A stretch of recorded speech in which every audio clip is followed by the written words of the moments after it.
2 years ago, I think. I think that was the first time we met. We didn't like really talk before. We were not like friends each other before the SKT test, and then we just got to know each other since that time. He was pretty nice to me, and then, oh, this guy's not that horrible. Okay, let's go FLICKR, I will carry you, something like this, and then we go with that. I couldn't speak English like properly, and then he helps a lot. Yeah, I don't want to say that, but it's true, so. Huni was like really fun guy, so he kind of bring a lot of fans back to Fnatic. Even at Immortals, like Huni's positive energy is like really helping the team. He's being too nice in front of the camera. Like he's acting. He's not being Reignover. Like, it's pretty sad. When we first played on Fnatic, it was like really cool because like you guys are gonna be like carried of the team. Even though there was no Reignover, I would have been best thumbnailler. Okay, to be honest, I think Reignover helps a lot, of course, because you have to communication really a lot and really details with your jungler. So just really helpful because we're communication with Korean.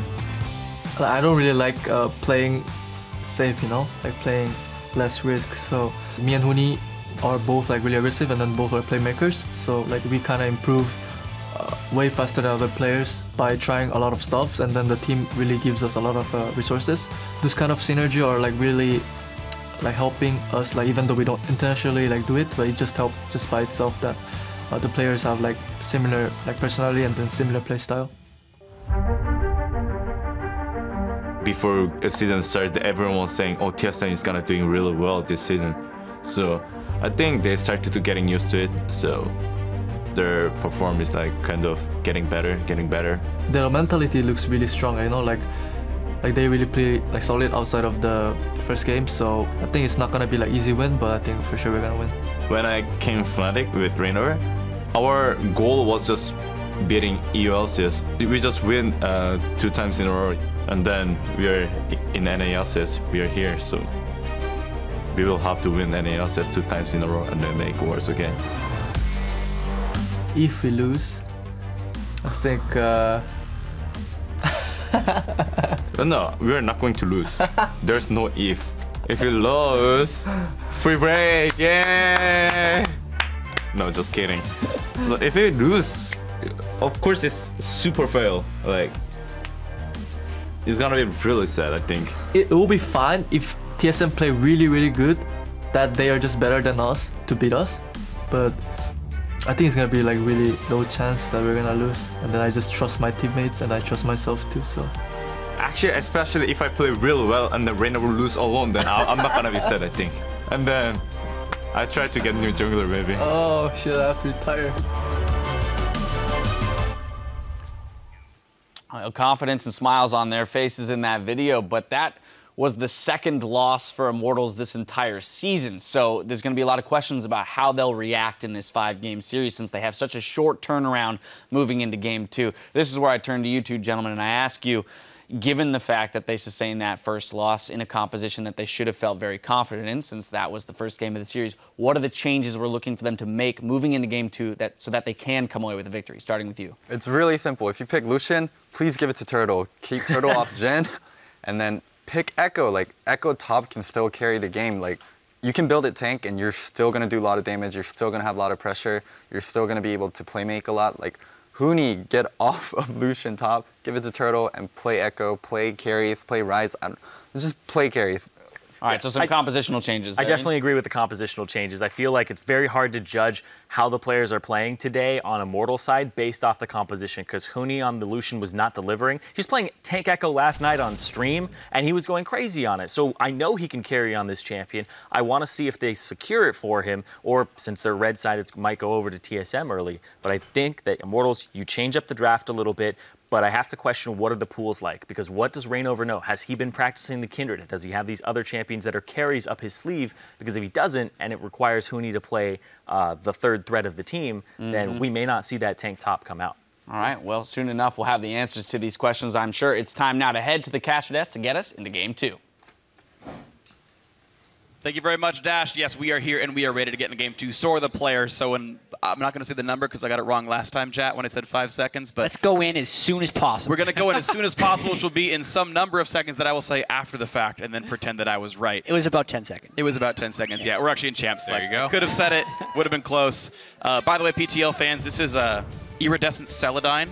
So I'm sorry none of you got that right. The color of your tie? The color of my tie, yeah. Okay. People Because without context, do that 5 times you weren't on camera when you said that word, so it was very confusing. So now you have to wait until you see it next time, or rewind the video if you're on YouTube or something. Either way, we are into the game. I apologize for the off-topic, but we are here with TSM once again banning with this rocket, and then respecting Pobal's Twisted Fate for game 2.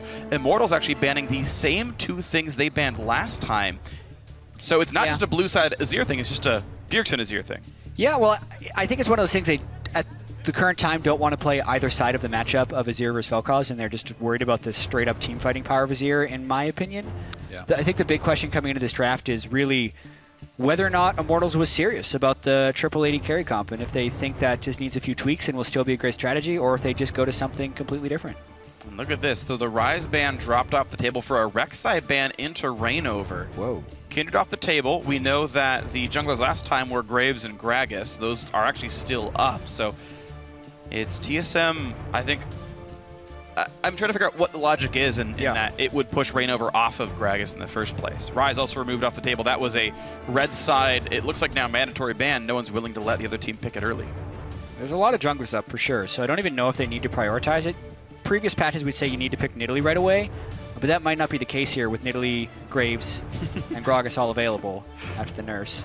I feel like this the is manner. This is the manner Lucian hover. But, I mean, Poppy is available. That's something that was off the table last time. Definitely something we could see. Nidalee also available. That wasn't around last time through Champ Select. So be interested to see if they are going to pick that up. I wouldn't be surprised to see the Nidalee, as Svenskeren is very strong and it's so high priority. So that is going to be locked in.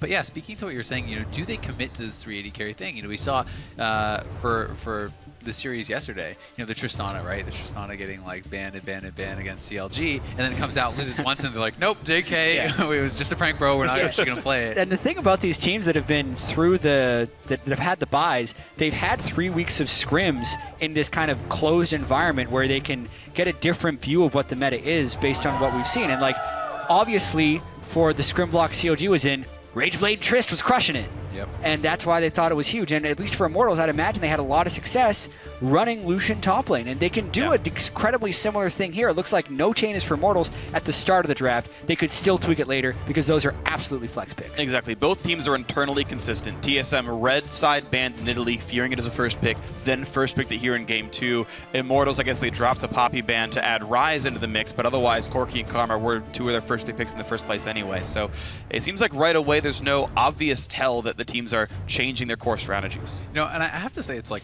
this is working so well in their scrim blocks with the 380 carry comp. It's not like Maokai is some like revolutionary thing that they shouldn't have played against, right? This is not so oh my god, they thought of the Maokai? Who would have ever thought of playing a tank against 80 carries, right? So I feel like it has to be something that they would be beating. Otherwise you can bring it to the stage, right? So do they actually say, you know what, we don't care about Poppy, we don't care about that tank, we can just go right back to it. Or Echo. Like, I'm really surprised that Hansard didn't just pick Echo here.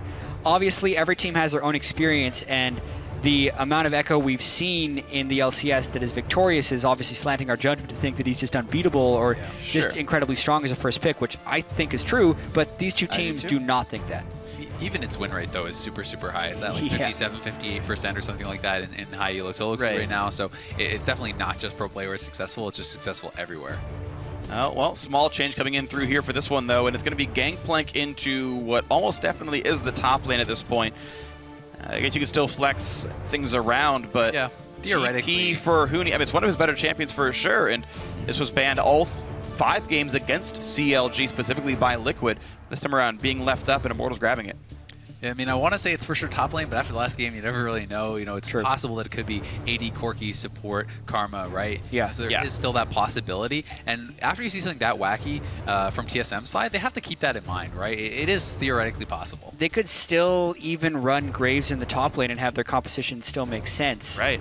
And they'd have a good mix of magic and physical damage, too. So this is one thing that Immortals has definitely done is they're flex picking more than anyone else. Like, these champions, especially when they're showing that they're willing to throw a traditional marksman in the top lane, makes them impossible to counterpick, which for TSM kind of just means they do standard stuff. If they lock in the Zed, they're open to a lot of flex picking that Immortals could throw at them. Okay, Zed, Alistair, semi-blind pick in the mid lane. They can still pick whatever they want. It's gonna be the Urgot. Instant lock Urgot. And Urgot the young POB is fantastic against Zed. This is something that Keith used to play, and I've seen other people play this as well. You can play double exhaust. I certainly expect Pobelter to swap that. He's sitting on Ignite now. But this is a hard counter pick. This is something that absolutely smashes Zed, or should, assuming equal play. And recently, Urgot got something he hasn't received in a while. He got a buff. So when he uses his ultimate, he actually gets to Terrify with when he flies into the rest of the team, which will be really important if they can Terrify someone into a Gangplank ultimate or a Gangplank barrel or something crazy. Like, this pick is actually arguably stronger than it was last year when it could be used as a counter pick. And that's the value of all this flex picking, right? You normally don't pick a Zed blind, but he's thinking, okay, Corki or Karma, I can handle either one of those, but no, they're going to swap it around on you, and they do. And it's interesting, too, because both these teams picked blue side for all their options. They wanted to get the first pick power, but we're seeing the last pick actually be pretty valuable. The Maokai, though not revolutionary, came in and kind of broke apart the composition. Now the Urgot coming in. It's one of the benefits of being in the playoffs. You can prep for your opponent. They know Zed is a big champion for Bjergsen. The Urgot's ready. We'll see if Pobelter can play it well. And now as we get ourselves into the game, you guys at home should tweet at Esports with hashtag IMT win or hashtag TSM win for which team you think is going to take this one down. The Urgot counter to the Zed. It's back. It's like it's 2014 all over again. And Pobelter could be very happy to play this one out here as we get ourselves out of pick and bans and into game 2. Against many expectations, TSM took game 1, but maybe it gets bounced back. Yeah, and some of our questions have been answered here. Obviously, Immortals has done some tweaking to their champion select. They're not about all triple marksmen. Here they do have Huni on a physical damage carry, and really the counter pick is the coolest part of this champ select, I'd say. Yeah. Urgot. Anytime Urgot's in, it's the coolest part of champ select. Doesn't matter where it is. Yeah, and honestly, I really like Immortals draft. I think it was super intelligent the way they do keep all these flexes open, and I'm pretty excited to see how it works out for him. We'll see how it plays out here in this one. Bjergsen says that Pobelter is always in the right place at the right time. I think Pobelter just always does a good job at just being at every single fight that Immortals takes. He always moves really fast. He's always paying good attention to wherever they're fighting and what kind of play they're making, which means that Immortals is just always there first. They just always have one more person for each fight. So you always have to watch out whenever they're picking fights around the map.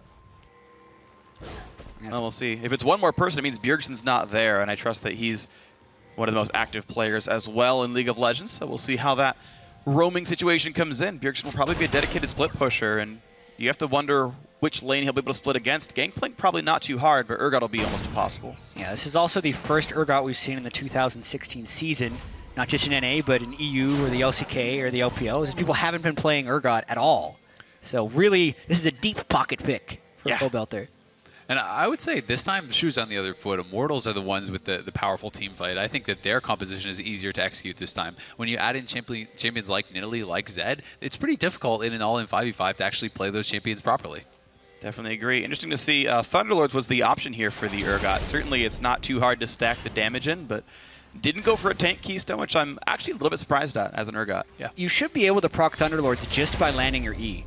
Because it is a damage over time. I believe application of dots counts as one stack for Thunderlords, and the ticks don't do anything for it. Right, I just know Gatling Gun for Corki. Yeah, it's a different type of spell. Yeah, there are some different mechanics of that, like Morgana Pool, for example. Right, a ground-based dot just reapplies, whereas like an applied dot counts. Yeah. Right. Yeah. Either way, if he lands a lock on, the 2 Qs Qs will kill him. Proc the Thunderlords. So it's the extra trigger bit of damage. No, straight up. Yeah, just Urgot's instant broken. dead to an E. Just that's how the sounds good. Yeah.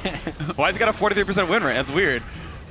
Because he's not played mid lane against Zed every game. That's people don't play him as a counter pick, whereas matchups are really good. So there you go. All right, Hanser and Huni doing a bit of battle. We do have Australian standard here, 1v1 on the bot side, 2v2 up in the top. And I want to see now how this game does settle out. Last game was a lane swap game, if I remember properly, so now we get to see the players test their mettle. And I got to say, Wild Turtle and Adrian probably have a much easier time in the 2-on-2. 2 poke versus an Alistair. Yep, definitely, but obviously the Alistar Kalista combo is something that is incredibly powerful. Once you get that 6, it enables tower diving. There is a lot of kind of squishiness here for the Karma, right? If Karma does get caught by a combo later on, you definitely can get popped.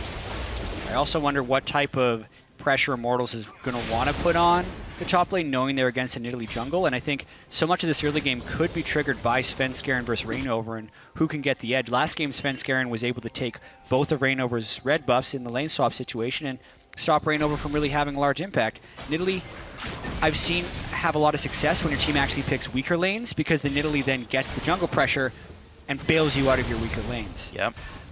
We just got the Thunderlords applied. Pobelter got E into 2 Qs, and even though Bjergsen tried to run away, still lost a third of his health bar. That'll probably continue to happen so far in this game. Pobelter holding a 3-minute lead. Ooh, yeah, Yellowstar missing the headbutt Pulverize. He's got a 13-second cooldown until that Q comes back up. And it means more time for Immortals to try to bully around. They will have a slight CS lead as casters go down. But otherwise, a fairly close 2-on-2, to be honest. I'm a little bit surprised to see Pobelter didn't actually ruin armor, and he did stay with the Ignite. So he only has 29 armor. He has much less armor than like everyone on his team, and he didn't go exhaust. So very confident in his ability just to stay alive and I guess straight up kill his lane opponent. Once he hits level 6, he's going to be able to get a bunch of armor and MR just from casting ultimate onto Bjergsen, and I'm guessing he's just going to think he's low, and there will be Frozen Art as part of his core build. Exactly. His core build has a lot of resist, so I wouldn't be surprised as he's scaling health seals out of him as a general rune type. In fact, that's what Huni ran last game on his...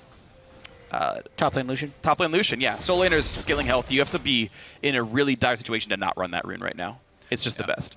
Here we go. Attempted fight on the top side. Barrels pop, but Huni does not dodge into the skill shot, so he's not going to burn the flashy. No, he's going to burn it, but why bother? That's why! But he still goes down to first blood. Now can they trade back onto Hanser? Gragas is trying, but there's so much damage out of Svenskeren's Nidalee.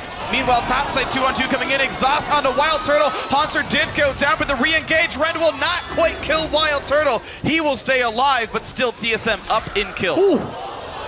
That was close, and TSM has to be still a little bit scared here. Yellowstar has his flash. He could look for a Q flash here pretty soon, but Pobelter is heading up to the top lane. Yeah, he had pressure in the mid lane to pusher mobs, so all the chaos of these lanes haven't stopped yet. They need to pick know about this. Bjergsen should be telling him, but no, they go in! Flash double lift! Misses the crucial skill shot. Here come the teleport in for one side. He doesn't have it. There's the first kill. Yellowstar's next up. The lock-on is easy, and Pobelter gets a double kill. Talk about right place, right time. The crab roam up top, his 4 little legs.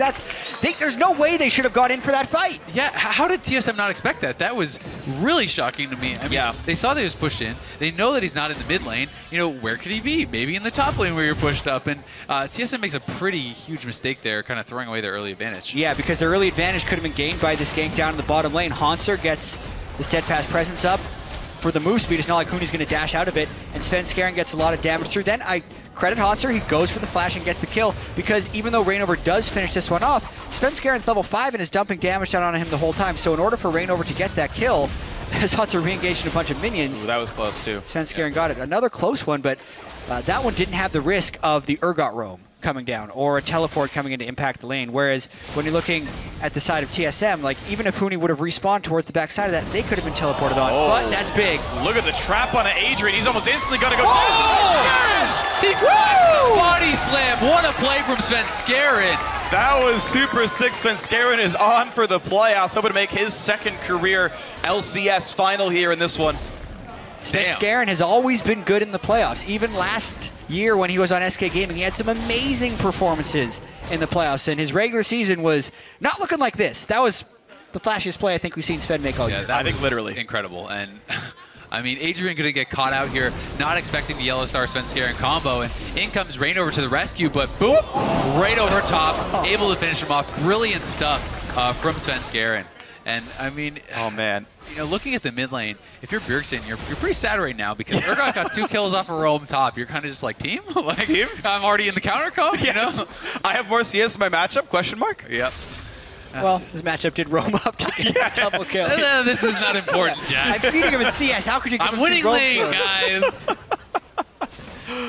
Well, unfortunate stuff here. TSM, though, overall, you got to say, they can't feel too bad about this game. So far, it's very close. They're actually winning by over 1,000 gold overall.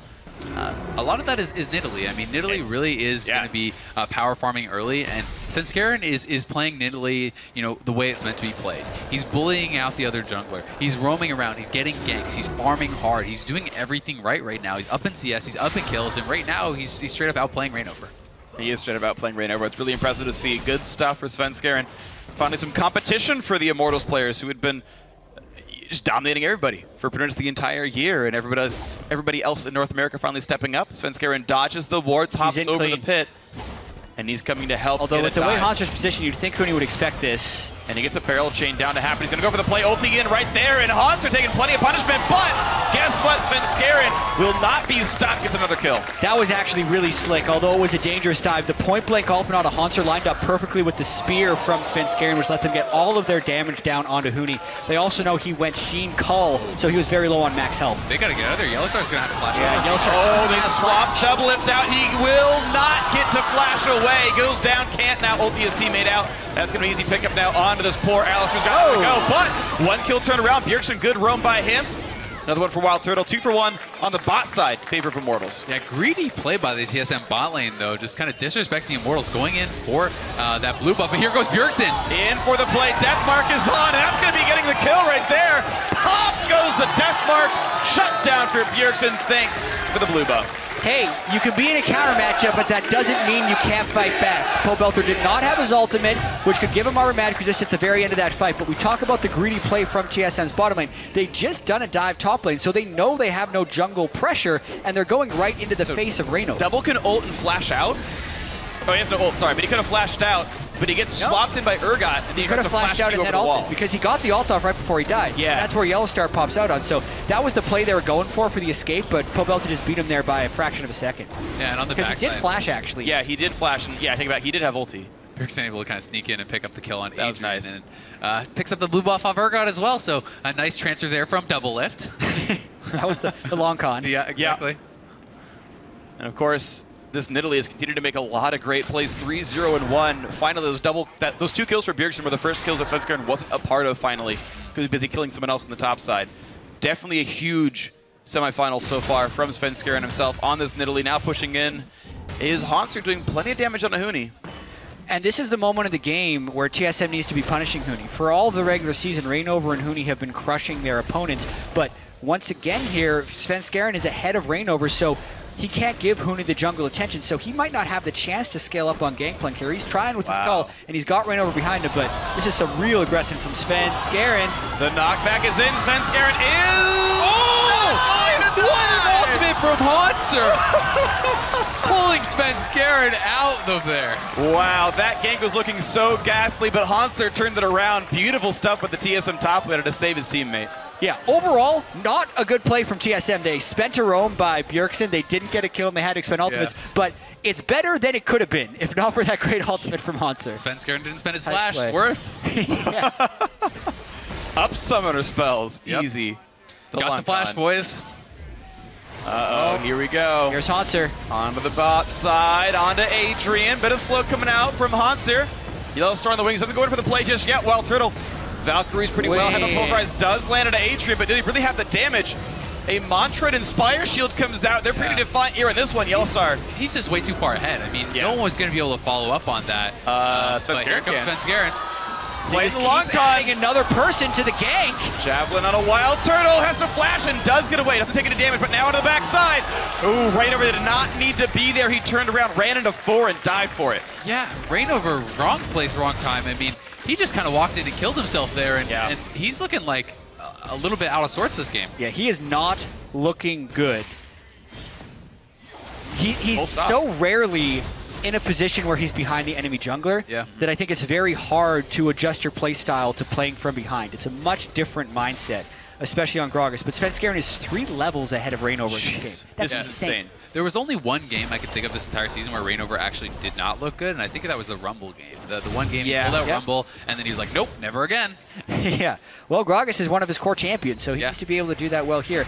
This play was a canceled teleport from Huni because he would have been right in the face of Wild Turtle. And this was, Yellowstar. This worked. This should be the end of it. This should be it. And Yellowstar is way ahead on the play. He burns a lot of stuff here.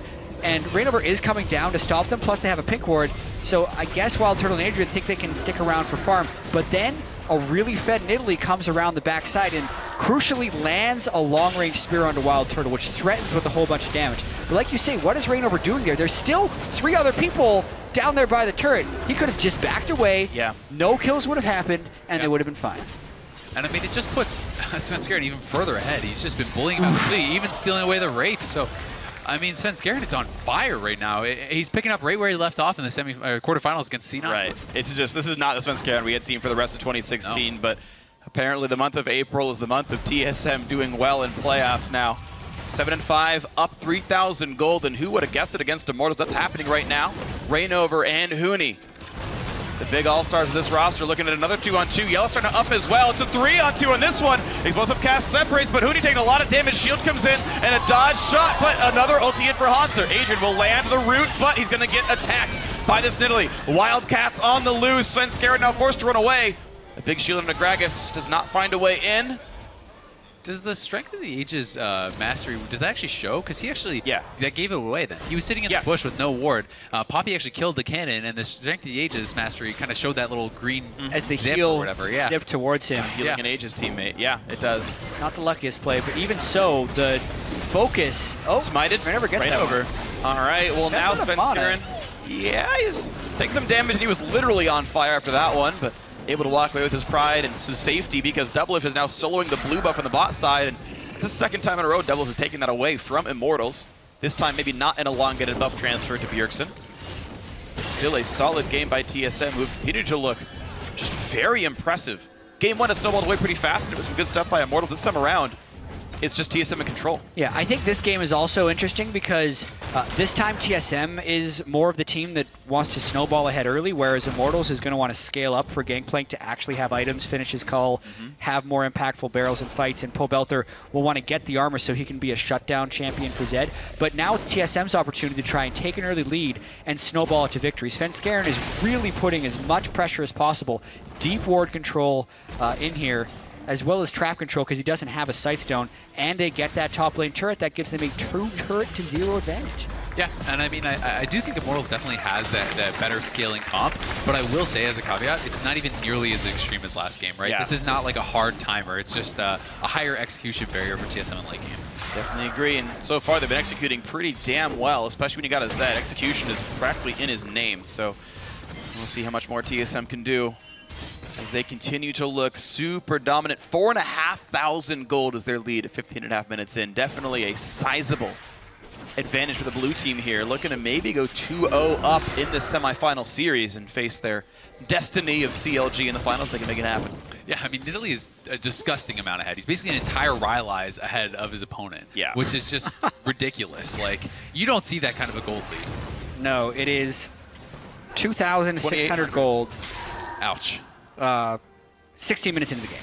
Yeah. So, yeah, that's over half of TSM's overall advantage to Immortals, which is a blessing and a curse. It means he's that much stronger than everyone else, but if he mispositions and gets blown up by all the displacements that Immortals could throw at him, like a Gragas ult and an Urgot ultimate, all of TSM's lead could go out the window very quickly in that fight in particular. As of now, though, we have no reason to believe he's going to be making that mistake. He's been playing out of his mind. Yeah, and I think that's also why you go Rylai's. You know, why you get some of that HE, but Bjergsen going for the all-in. All right, we're going to go for the counter-attack right here. Pobelter putting in the big shield, and he will not net a death mark, but now there's a Nidalee, and that's going to be Svenskeren saying thank you very much for the gold. Danish power, he and Bjergsen take down the kill onto Pobelter. And Pobelter just hasn't hit that point yet. He started with the tier, didn't finish into an early Manamune. He's going for a Black Cleaver early. He's just kind of stacking these components, but he hasn't turned on any items. So like maybe his champion kit should be countering Bjergsen, but Bjergsen's built the efficient items. He's got his Ghostblade completed, and yeah, Gangplank ultimate came in and Nidalee came in for one, so they both got a little help. This counter's not working as of yet. I just really think it was a mistake to not take Exhaust. I mean, yes, Ignite is nice as far as kill pressure in lane, but the Exhaust is so ridiculously effective against Zed, and not having that, I think, is really hurting him big time. Yeah, it might have been a huge mistake. Then you're seeing Pobelter not able to win the matchup, and he was, I don't want to say gifted, but he had earned 2 kills very early on by that top lane roam. He was, by all rights, ahead of Bjergsen, and it never looked this way so far. This Zed 2-0-1. Massive props to him. He's not all of the reason that TSM is winning, but certainly doing well when he probably shouldn't be. Yeah, also pretty critical that Bjergsen's level 12 to Pobelter being level 10. Ouch. So Pobelter doesn't have level 2 of his ultimate for more armor and MR, and he also gets his ult off after he's taken the majority of the damage from Zed. Then because Svenskeren comes in, he can't finish him off with a lock-on. On top of the exhaust, the item build, you get such a bonus efficiency when you complete an item, whether it be a Black Cleaver or a Frozen Heart or a Manamune, and now finally he finishes a Black Cleaver, but I don't think that's the item you want to rush on Urgot anyway, so a lot of questions about this build. It's CDR, and I would have to check the numbers to see if you could ever hope to get 2 shields off against Zed in a fight, but right now that Terror Capacitor is an 11-second cooldown. Even with the 30 CDR, he's got an item, so it's not like he's getting 2 in a conventional all-in. It's more damage, but he needs the durability stats. Correct me if I'm wrong, but I'm not that much of an Urgot player, but I do believe it's a certain amount of CDR you want to hit, so you can get the amount of walk-ons with your Q. So I think it's like you get the extra one. Yeah. So I think that is what he's rushing. He's going for the 4th hit, but like that would be in an isolated laning phase. That's when you get really obnoxious. You rush a bunch of CDR or landed the 1E on you. Now I'm just going to walk back and spam Q over and over again, ha ha ha. But it's a split push scenario. That's not what's happening. So I think the CDR breakpoint is much less important at this stage. And he should be worried about actually being able to 1v1 the thing he tried to counterpick. Yeah. So far he's unable to. TSM 6,000 gold their lead, roughly as much as Immortals was ahead in the previous one. Actually more so, I think, at this point, because it was pre-Baron. We're only 19 minutes in, and Solomid are doing great. Looking now at another red buff steal. Svenskeren on the top side. Rainover will realize there are 2 enemies up there and immediately jumps away. Easy smite for Svenskeren, grabs that one. And now into the mid lane. Yeah, easy combo on a Wild Turtle. Gets a big shield though. Adrian's around, turn it around. Still no great real damage. He has to back away from the turret. Zed just walks in right away. Exhaust Death Mark is almost enough, but he should survive. Yes, he will. Good shield in by Adrian, who is, I believe, maxing that ability as he normally does. But now Hanser into the backside wants to, and he forces a flash by doing so. Popping the ult, doing a bit more damage. Yeah, I mean, Immortals look at all the behind. summoners that Immortals had to use there as well. Yeah. DP ulti was used also, and summoners across the board are now down, 5 summoners. Pretty brutal. Yeah, speaking of numbers, 4 health is what Wild Turtle had after that Death Mark procced. That's 2 more than they needed. 3 more than they needed. Yeah, easy. 3 more? You can live with 1 health. Yeah, see that? Yeah, Yeah, I corrected myself. I corrected myself. Yeah, you got there. Don't worry about it. Math is hard, Jet. This goes to show you, by the way, whenever I'm like, oh, optimal damage builds and optimal items. Yeah, 4 damage in semifinal. Just think if he had done bad runes. There you go. Sometimes it matters, guys. Yep. 1 armor seal would have been the difference between life and death there. Almost definitely. I mean, at what point, if you're Immortals, are you just getting really nervous? Because you're already down a game, right? And this game's looking ugly. And that's something that really does go into mentality. I mean, of course. Double was saying, oh, we're going to tilt him, right? And yeah, he's joking around, but at the same time, it's a lot of added pressure. You start to feel like, oh, crap, we lose this one. We're 1 game from elimination. We're down 2-0. And it really does add a lot more. Yeah, 17-1 regular season, and they're running the risk of losing 2 games in a row in the playoffs. Like, that's just not something this team has had to come back from. It's not like these players haven't had a bunch of experience. I mean, Huni and Rainover played to Game 5 in a European LCS final in both splits and came out victorious, so they know how to fight through a series. Pobelter fought through all the years of promotion tournaments. Like, he knows pressure. Like, those promotion tournaments are arguably more pressure than some of these NLCS semifinals. So, like, the players themselves can do it, but as a team, as a unit, as this year with these champions and this combination, they haven't had to come back from that. And this game, like you say, is not looking good. Yeah.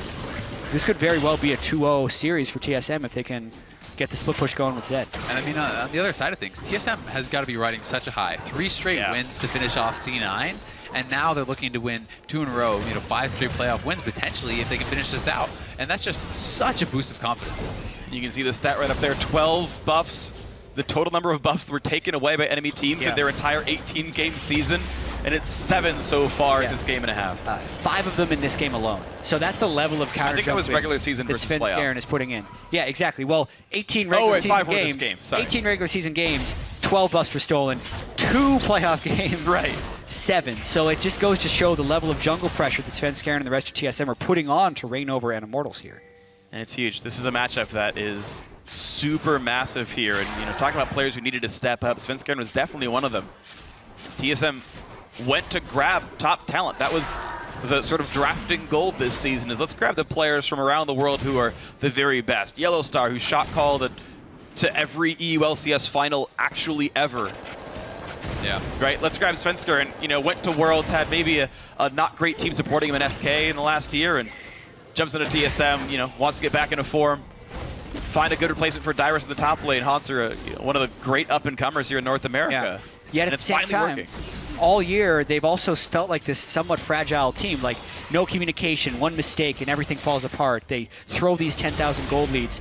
But at least in the Cloud9 series and so far in this one, it feels like they're solving some of those communication issues. Everyone has trusted each other, and a lot of credit can be given to Weldon, their sports psychologist, but really that's just in unlocking the players to reach their potential. You can't just have good psychology and suddenly a gold player is an LCS champion. Like, these guys are really playing for themselves, and they're doing very well so far in these first 2 games.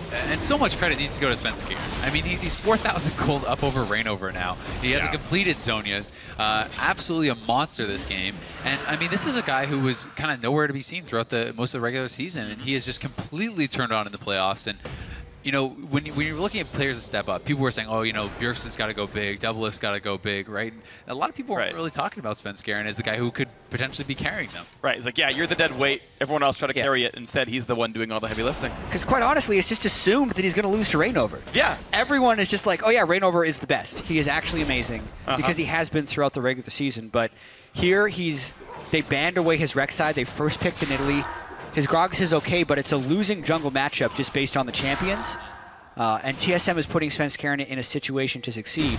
But with all that being said, it's 8,000 gold. Immortals does have a slight scaling advantage, and they're still yet to crack an inhibitor turret. This series has still got a lot of games to play. Does still at least have a game and a half to go. TSM, let's see how their assignments go. Bjergsen up to the top side. Black Cleaver and Yomu's Ghostblade done. The core Zed build is in effect, and he's going to go right away onto this fight in the top side. He wants Huni, and the Deathmark is going to do it. Whoa. The solo kill, things to Ignite and everything else. The final Q adding just enough damage. He gets the flash and the kill. That is brutal for Huni. Yeah, and he goes back to complete his Infinity Edge. So if that happens again, there's nothing that's going to keep Huni alive. Yep.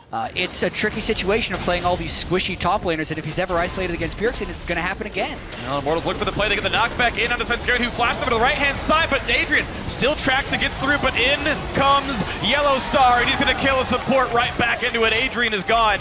2 kills in a row now for TSM as they keep pushing forward. Bjergsen is in once again, and he picks up Reignover. 3 in a row now for TSM. It's going from bad to worse for Immortals. They try to force a play while down their top laners, so not a good strategic call. They needed to be in defense mode, and that could very well lead to Baron. Huni's going to try something, though. He's TPing in here. He's got to poke him out. He knows this could be the game if they lose this Baron. He has ultimate and barrels, so there's a chance he gets something crazy, but they just have to hit the barrels. First barrel chain doesn't work. Second barrel chain doesn't work. Ultimate maybe. I've seen Gangplank ultimate steal Baron before. Pobelter's around. There's the knockback in. There's the first kill as well as the first Baron.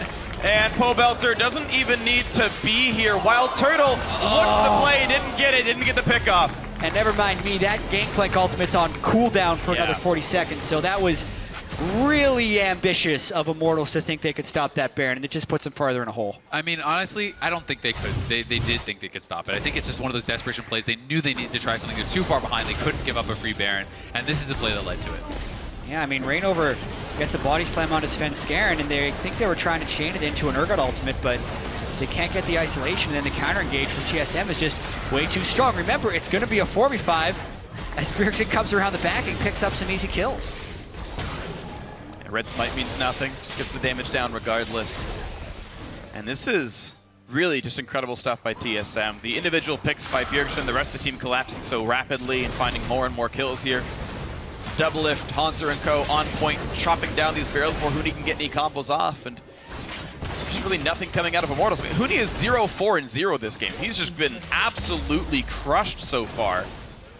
Yeah, it just has not been going the way we all expected. It's Svenskeren putting on the pressure, putting Huni behind, and Hanser more than holding his own here as TSM looks to extend their lead and take the first inhibitor turret. It's going to go down, and now Reignover's coming. All by himself, just no one to follow up. Picked off, Immortals just not in the right place at the right time at all anymore. Had looked pretty good at the beginning with the double kill for Pobelter, but that all stopped going well rapidly. Mid inhib is down now to the bot lane inhibitor turret itself. This could be the game. I don't know if they're going to stop. They're up 14, 15K, and they are pushing. Well, double inhibs, but they are going to back out for this one. Reignover respawns in 25 seconds. The TSM, they're going to reset one more time, buy the items, and go for what is likely to be a game-winning push in a sub-30-minute Game 2 victory over Immortals. Yeah, I mean, going to play it safe, recall, and no real reason to risk it. No. They are just completely dominating this game, though. More and more completed items coming in for TSM. It just seems like every time Svenskeren bases, he just buys a full item. Now he has the why not? Yeah, I mean, he's the only one who doesn't have a QSS who might need it, so that would be like a minor thing, but he can still Papa Zonia's after he gets in from Pobelter, but the one way that IMT gets a surprise initiation, Bjergsen and Doublelift can stop that. 2 inhibitors down. Huni unable to scale up this game. He's been completely shut down, as has Rainover, the 2 main carries for the last year and a half in the LCS, leading Fnatic to 2 championships as well. But then Yellowstar was also part of these teams, and he's been nothing in the regular season. Looked like one of the worst supports in North America, had the most deaths of all supports in the regular season. But here, TSM really all seem to be on the same page, at least in this game. 15,000 gold up, 2 inhibitors down, looking to push for the win. Let's see if they can find it. Here we go. Top lane inhibitor, the last one left available, maximizing fantasy points and knocking all these turrets down.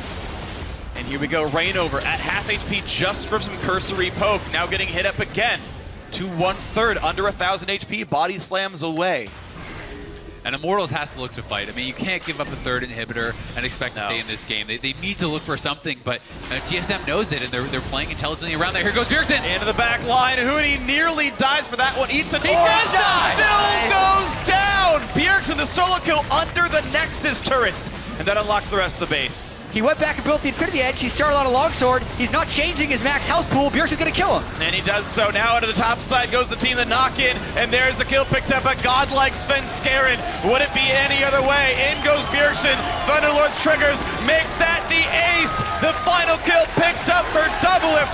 Looking for a second straight finals appearance on a different team. 2-0 the start for TSM. And what is happening? We're 1 TSM win away from having another TSM COG final. It's that plot armor. The plot armor is real for TSM right here. 6th seed coming into the playoffs and 1 win away from making their 7th consecutive NALCS final.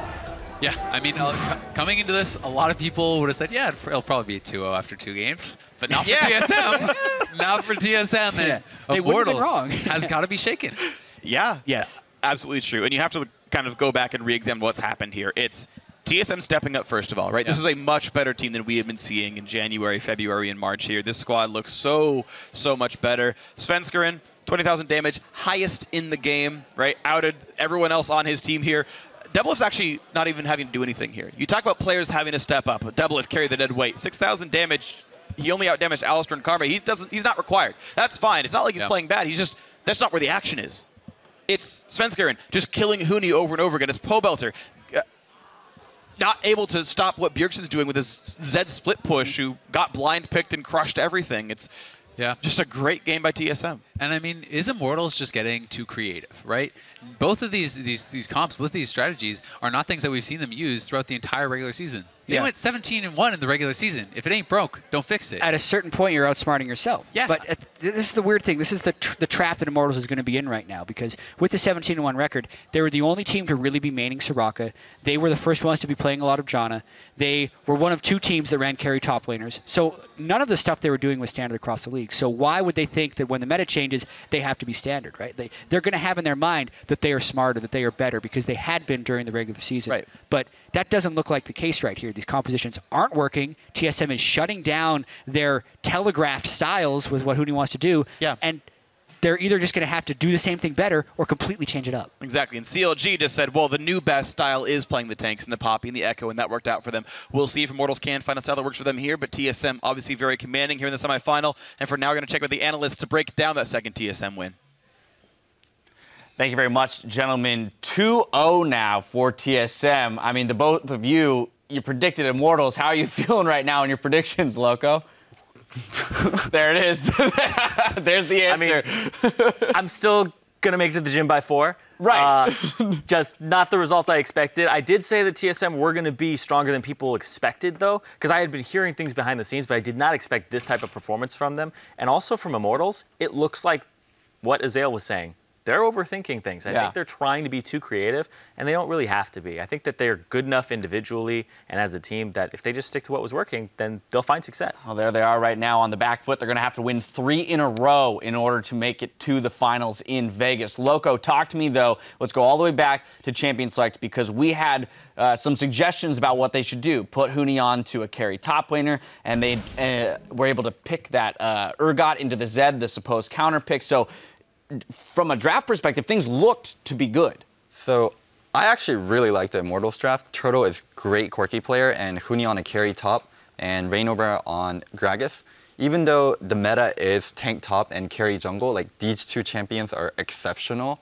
Yeah, GP is really great into Poppy. Gragas is a stellar pick. And Huni just played so badly. Oh, they lost the bottom 2v2 really hard. And then Pobelter and Turtle and Adrian were keeping them in it. And then Huni went back top. And then he got killed again. You're O2 GP, you bought Call, you bought Corrupting Potion, your Trinity is going to come really late, you're going to hit your level 13 spike really late, and then, ugh. Right. So yeah, I mean, basically that's misplay then from Immortals off of a good draft. But I also think that Svenskeren played out of his mind. Svenskeren's jungle timings, like they were actually kind of standard against Huni. Huni should have been expecting that, and Rainover actually started Gromp in that first one that happened down bottom, and then he ended up coming there. So it was very different because Svenskeren was out jungling Rainover, but he got Nidalee. And that first pick Nidalee is incredibly strong. You have to respect the Nidalee. One of the fastest clear times in game, and then if she gets behind you, her damage is insane. Like, Huni's just ignoring all that, and he's just farming so far up in the lane while Rainover's doing Gromp. I don't feel like Rainover got out-jungled. It's more of his teammates are just dying, and you're a Gragas who's going to jungle slower than a Nidalee, and you're already coming into terrible situations. Like, Immortals still has what it takes to win this series, but they just have to... They really have to untilt. Yeah. Right. We've thrown a lot of criticism at Immortals in this series, but I also want to flip to the other side and look at what TSM is doing right. In particular, I want to look at two players, Svenskeren, as you already mentioned, and also Yellowstar, right? Throughout the regular season, there was criticism thrown at all the different players on TSM at different times, but those two, more than any other, were the most beleaguered players on that team, right? They were the ones who needed to step up and had these high expectations coming into the season, weren't delivering. Well, Svenskeren, in particular, so far in the playoffs, has been a monster, and Yellowstar even stepping up. We still see some slight mistakes coming out of him here and there, but for the most part, with those two stepping up, the team just looks so much more cohesive. Yeah, I mean, if you're an import, you have to compete against the world. As an NA player, you're only competing versus NA players in a sense for a spot on the team, but TSM used their 2 import slots on Sven and Yellow, and they weren't delivering, and then now Svenskeren is being a great carry jungler. Like, his Nidalee really sick, his Graves really sick. His Kindred is also really good, but it's just getting banned out. So, yeah, I mean, Sven's doing hella work.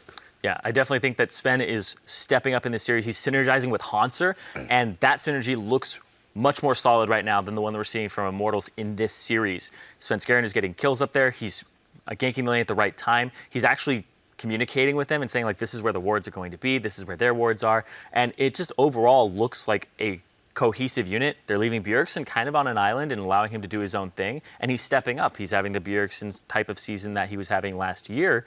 And Yellowstar, this guy he's playing really well. I think he's actually fulfilling the support role ideally in this series. And we saw their double of fueling up for Game 3. They're getting a little snackage in before he heads back to the stage. Last thing I want to hit, though, too, from the side of TSM is the way that they've been attacking teams in the playoffs. Something that we didn't see so much in the regular season was them identifying strong or weak points in their enemy team and exposing those. Particularly in the playoffs, when we look at the series against C9, they did an incredible job shutting down Jensen, who was the big carry for C9 throughout the split. Here, targeting Rainover, making Rainover obsolete, getting that Nidalee around the map, making laners play safe, and Rainover just can't keep up. So, like, really great identification of where the strengths of their opposing team lies and attacking that specifically. Yeah, and also, they're not really attacking Huni. Huni got a counterpick matchup into GP into Poppy, and he's just not delivering. For Immortals, I feel like Huni and Rainover are the very core of that team, and if they don't deliver, they're not going to win versus TSM.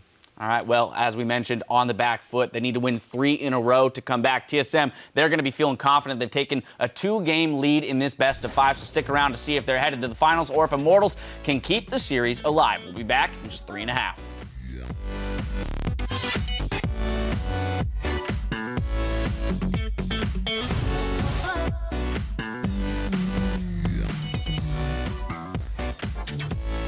Ergot? Sure. Yeah, Ergot. Let's go. There's the first kill. Yellowstar's next up. The lock-on is easy, and Pobelter gets a double kill. Oh, but that's big. Look at the trap on Adrian. He's almost instantly got to go. Body slam. What a play from Svenskeren. But here goes Bjergsen. In for the play. Death Mark is on. And that's going to be getting the kill right there. Off goes the Death Mark. GP, turn. Go. Chase our gun. Chase on flash. He's dead. Place on, no die. Good job, guys. Nice. Looking for a second straight finals appearance on a different team. 2-0 to start for TSM.